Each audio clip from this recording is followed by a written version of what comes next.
Well, good morning, church. Cowboys, cowgirls, city slickers, all comers. Welcome to Cowboy Church. It's actually Friday morning, and I'm recording this early. It's scheduled to play live as if it were live Sunday morning, March the 20th at 9, but I believe it'll play earlier than that. It'll play live. I still haven't figured this out, and I probably never will because technology is really not my thing, but I do appreciate what it can do for us. And I appreciate that it can actually allow us to meet like this, which would otherwise be impossible. Because I know that there's people that are watching from Texas and Ohio and down in the Florida Keys, and who knows where else through the magic of the internet. But last week it wasn't so magical. We were at a horse show out of town, and I knew that particular venue had very poor Wi-Fi service on my phone, so I pre-recorded it on StreamYard to run as if it were live, and I must have done something wrong because it recorded it, but it didn't play it. And I posted it, but only if you can only watch it if you had a StreamYard account that you could log into. So I'm going to go ahead and repeat that message. If some of you were able to watch it from last week, that's great. I'm going to do a do-over, take two. Because it's a really important message, I think, and I think it's very appropriate for today in light of the things that are going on a worldwide stage, but also I suspect in your life, because there's certainly things going on in my life. So whether we're live or whether we're almost live or whether we're recorded, welcome again to Cowboy Church, and let's open with a word of prayer.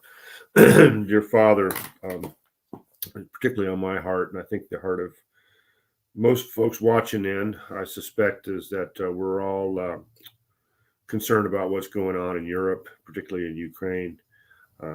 We certainly don't want an escalation of war, and our heart goes out to those Ukrainian folks, our Christian brothers and sisters, and non-brothers and sisters alike, who are suffering. They're suffering mightily.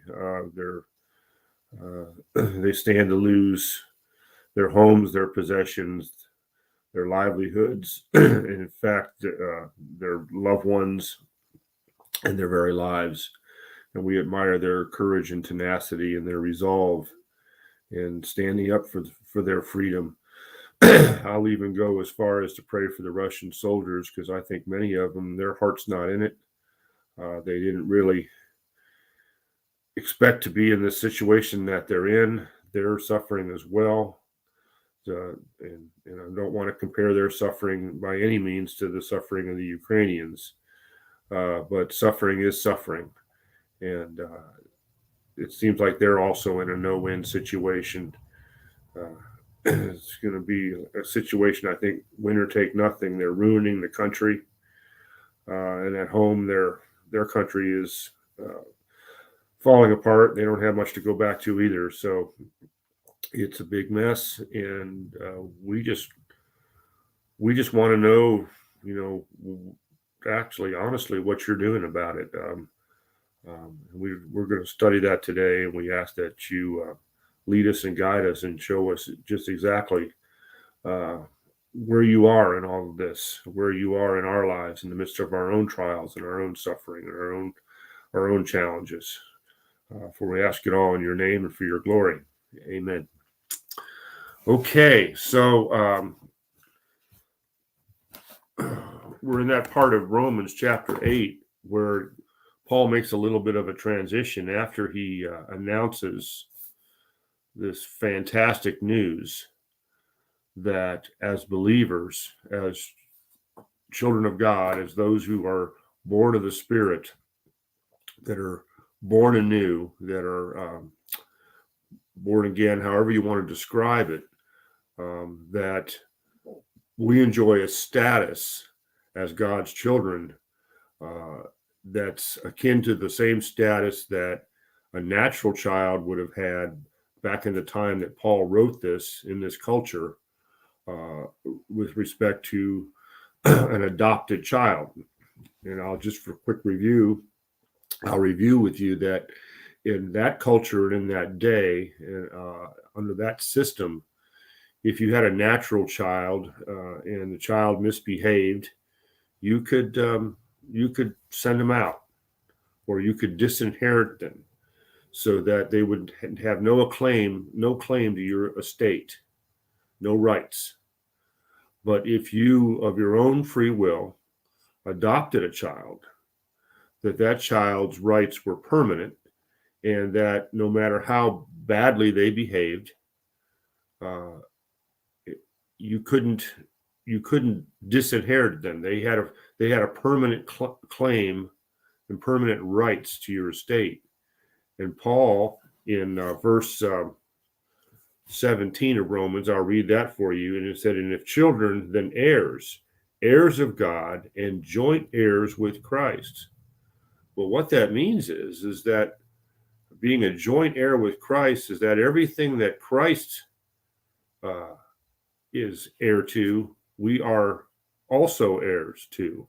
That we are joint heirs with Christ. Everything that's his is also ours.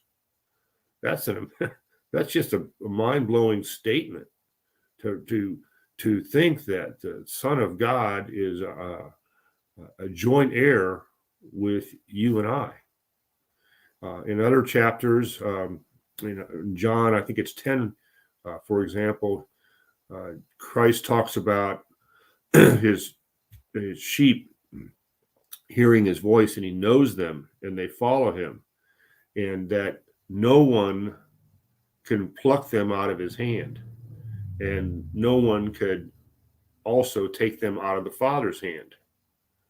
So it's a status that is very, very secure, as a believer.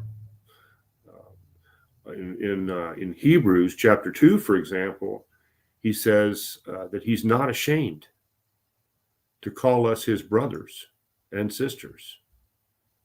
Not ashamed of us in any way. And that includes not just the good days, but the bad days. Okay, he's not ashamed of us at all. So this is fantastic news. I mean, this makes us so secure in the Father's love and in his love, that our status, even in spite of the fact that we frequently blow it, we frequently screw up, that we're still secure, that Christ is not ashamed of us. But then he goes on to say, then the other shoe drops, if so be that we suffer with him, that we may be also glorified together. So in connection with this fantastic news of our secure status, Paul also says that we're going to suffer. We're going to suffer. So I want to talk about suffering. And the question is very often, well, why me, Lord? Why me? Why do we have to suffer? And the first thing I want to get clear in this is that suffering is not a religious duty or obligation. What I mean by that is that we need to be very, very careful not to get religious about our suffering. Because if we do, we're in for a huge disappointment. So first thing that we need to do is disconnect performance or lack of performance with suffering. Now, stupid does hurt, okay? Cowboys, stupid does hurt. But how many times have you done something stupid and didn't get hurt? Likewise, how many times did you get hurt and you were doing the right thing?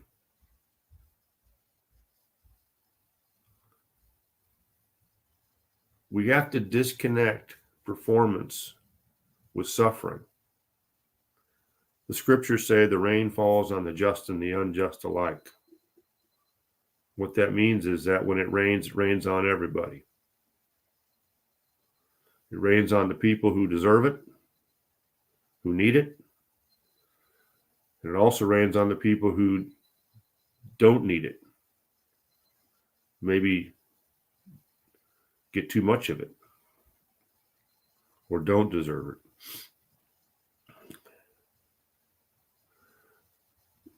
Very often, bad things happen to good people. Very often, bad people get away with it. Very often, there are innocent victims of horrible things, like we're seeing in Ukraine.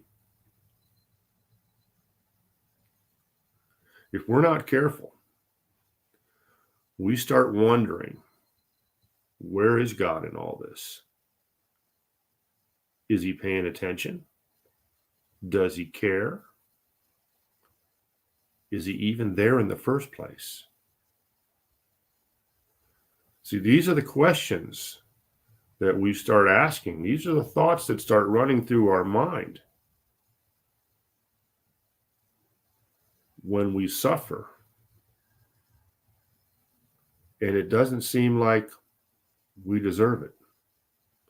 Or when we see other people suffering and we wonder why they deserve it. Or when we see other people are doing horrible things and getting away with it. Why don't they get the punishment that we believe they deserve? And we come to the conclusion, perhaps, that God isn't fair.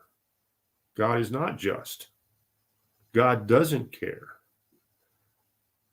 God's asleep at the wheel. Maybe he doesn't even exist in the first place. Maybe he's dead. You see where this goes? So why do we suffer? If he loves us, why do we suffer? Well, the truth is that really all suffering that we endure is for Christ's sake. But we got to be careful. How many times have we prayed like something like this? God, I'm going to turn over a new leaf, and I'm going to start going to church and pretending like I like it. I'm going to start doing things for you. I'm going to start reading my Bible. I'm going to go out and be a witness for you. And I'm going to do this and I'm going to do that. And I'm going to really, really lay aside the things that I want to do and do the things that I think you want me to do. And that's what I'm going to do for you, God. And here's what you need to do for me in return. Make sure that me and my kids, my family, doesn't have to suffer. Is that a deal, God? Well, to me, it's a manipulation. I'm going to try to leverage God by playing a bunch of religious games, pretending like I like it. I'm going to put on a happy face and say religious cliches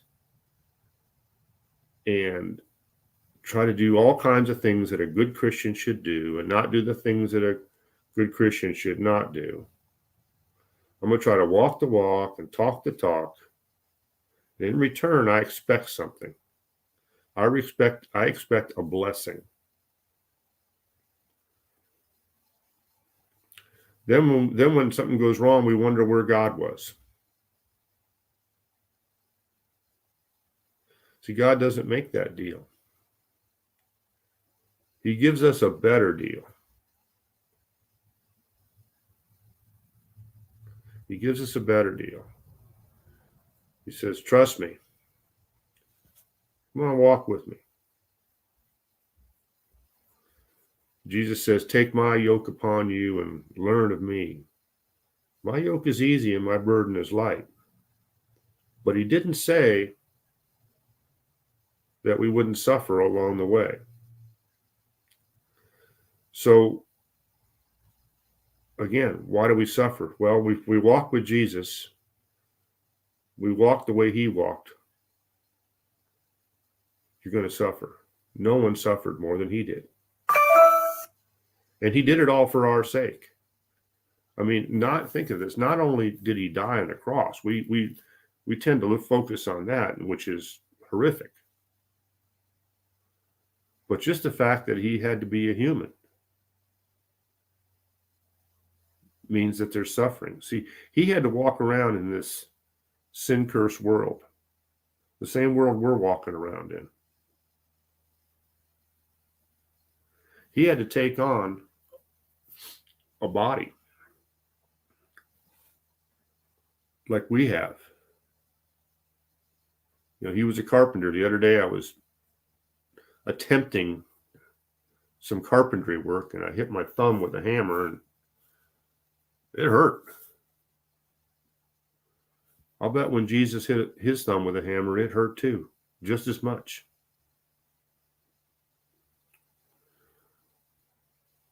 And we're walking around in sin-cursed bodies that are dying and falling apart in a sin-cursed world that's dying and falling apart. Which means, guess what? We're going to suffer. I mean, I've been trying to prop this old body up for years. The doctors are doing their best. I was thinking the other day, how many broken bones and surgeries I've had. I got pins in my ankle.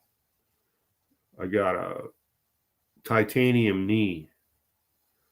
I got, I think, 9 vertebrae that have been fused.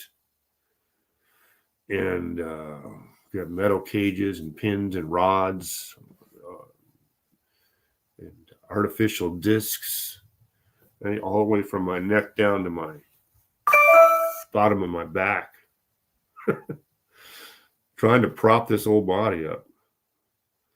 I think 4 different cases of broken ribs, and some of those ribs still hurt when the weather gets cold. Falling apart, trying to prop it up, modern technology. But in spite of the technology, still suffering. Now, I'm not trying to say that my suffering is worse than your suffering. I mean, it kind of reminds me of the old joke, you know, what's the difference between major surgery and minor surgery? Minor surgery is the surgery they do on you. Major surgery, the surgery they do on me. But no, my suffering is my suffering, your suffering is your suffering. It all hurts. Trying to compare suffering one to another doesn't really make your pain go away. Might make you feel guilty, but guilt is not a positive motivator. That's just another religious trap. Now, the fact is we all suffer because we're in these sin-cursed bodies that are falling apart, living in a sin-cursed world that's falling apart. Now, God could end our suffering right this minute. Did you know that? Oh, yeah. All he has to do is take us home. Suffering's done. It's over with. Why doesn't he do that? Why doesn't he, the minute we become believers, just free us? Well, it's because we've got a job to do here on earth as ambassadors for Christ. So, and Paul actually uses that term ambassador for Christ. Well, what does that really mean? Well, politically, geopolitically, when we have embassies in various countries around the world, and they have embassies in our country, and we have ambassadors that communicate between the leadership of a foreign country and our country. That ambassador certainly knows the culture and politics of our country, but they also have to learn the culture and politics of the foreign country so that they can better relate. They can do they can do a better job if they understand both sides. They may not have to agree with both sides, but they at least need to be able to understand both sides. And they literally have to go and live in that other culture. I look at us as ambassadors to Christ as we're really dual citizens. We are certainly citizens of this country, America, and also of the world. And this is a temporary or temporal citizenship because it will end when we die, when we physically die. But we are also citizens of heaven, which is eternal, an eternal citizenship. So we have one foot in both worlds. And we're beginning to understand not only the culture of the temporal world, but also the culture of the eternal world. To get a glimpse at what the culture of the eternal world looks like, refer to Matthew chapter 5, the famous Sermon on the Mount, the Beatitudes, where Jesus describes what the culture of the eternal world or the culture of heaven is like. Naturally, that culture seems foreign to us. For example, he says, if someone strikes you on the cheek, turn your head and offer them the other one. See, that's not fair at all, according to our culture, the worldly culture. That's not fair at all. If someone strikes you on the cheek, you have the right to strike them back. That's fair, according to our knowledge of good and evil. These are the kind of things that are so foreign to us. If someone compels you to give them their walk a mile with them, walk two.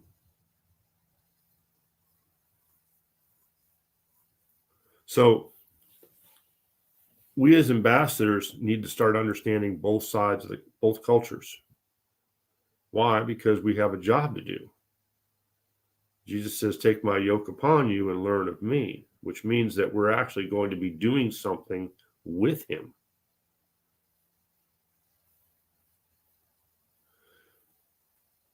See, each of us might be the only Jesus that someone else ever sees. As his ambassador, we have to represent him physically in a way that people can physically see and physically relate to in this world, if they're ever going to have any hope of learning the eternal culture, learning what that's all about. So we're ambassadors, which means that we're going to have to immerse ourselves in the worldly culture and do the job that God has us here to do. And guess what? When we're done, we get to go home. We get to graduate. And we leave all this suffering behind. So what we're seeing here is a picture of not only do we have security in God's love, but we also have significance in God's plan. And each of us, whether we realize it or not, desperately needs security and significance.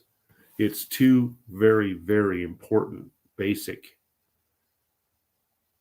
human needs that have to be met. We're going to study more about that in future studies. Perhaps we will study a series of lessons that my pastor John has developed, which he calls the Alpha series. It's basically a biblical self-awareness series of biblical teachings. But at its core, it recognizes what psychologists have recognized for a long time, and I'm talking about secular psychologists, that every human being desperately needs to know that they're secure and that they're significant. And without that, we'll do almost anything to try to feel secure or feel significant. So I'm going to leave you with that thought. Vernon and I are going to ride on out of here, and we'll be when this plays live on Sunday morning, we'll be horseback in a horse show. So until then, adios, happy trails, God bless.